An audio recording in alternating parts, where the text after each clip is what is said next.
GS nipezeze kidogo muziki upembeleze.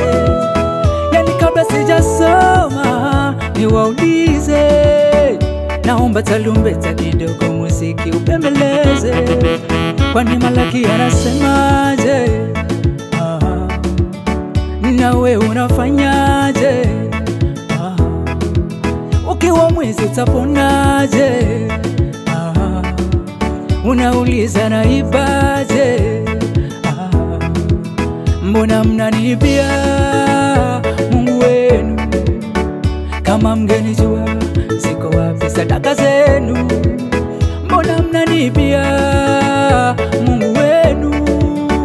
Kama mngenijua mngeleta sadaka zenu. Hata kama mkitoa hamtoi zaka kamili. Alaniwe Kaini, abarikiwe Abeli. Unaahidi utatoa, ukishapata unaghairi. Muongo ufe Anania, kumdanganya Mungu ni hatari.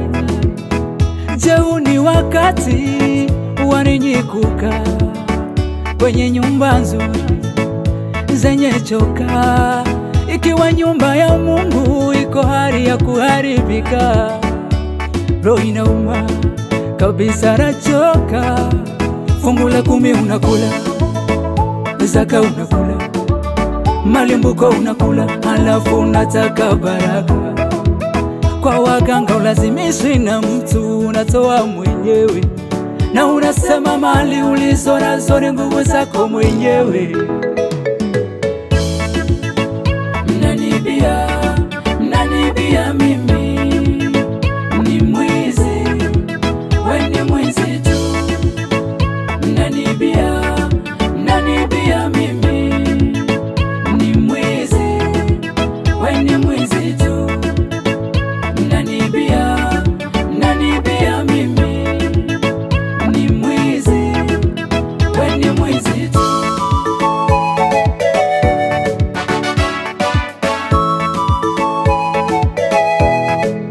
Kumbukumbu la Torati sura ya 8 mstari 12, 18 hadi 19 ukasome uyaone nini Mungu anataka ili upone. Tukisema mtole Mungu sadaka, roho inauma. Tukisema michango ya kanisa na kanisa unahama. Tukisema kazi za kanisa unasingizia homa. Ona pombe kali unakunywa mpaka unaimba chikwinoma. Yohana sura ya 14 mstari 15 lipo neno. Yohana sura ya 14 mstari 15 lipo neno. Wale wanaonipenda watazishika sheria zangu, wale wanaonipenda watatembea kwenye njia zangu. Tena wanaonipenda watalishika neno langu, hawatalivunja agano langu. Je, utawezaje kuvuna mahali usikopanda? Hazina yako ilipo ndiko roho yako itakwenda. Huwezi panda mlenda ukavuna matunda.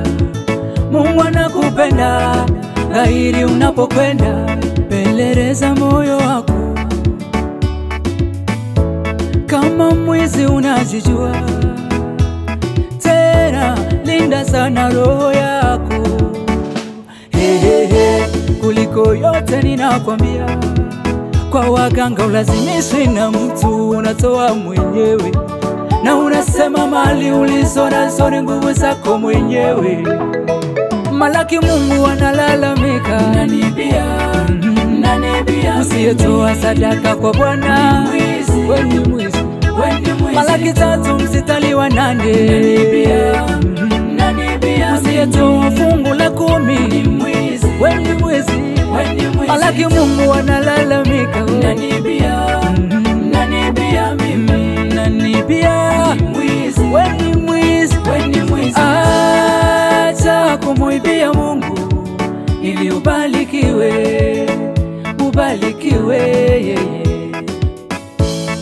acha kumuibia Mungu ili ubarikiwe, ubarikiwe.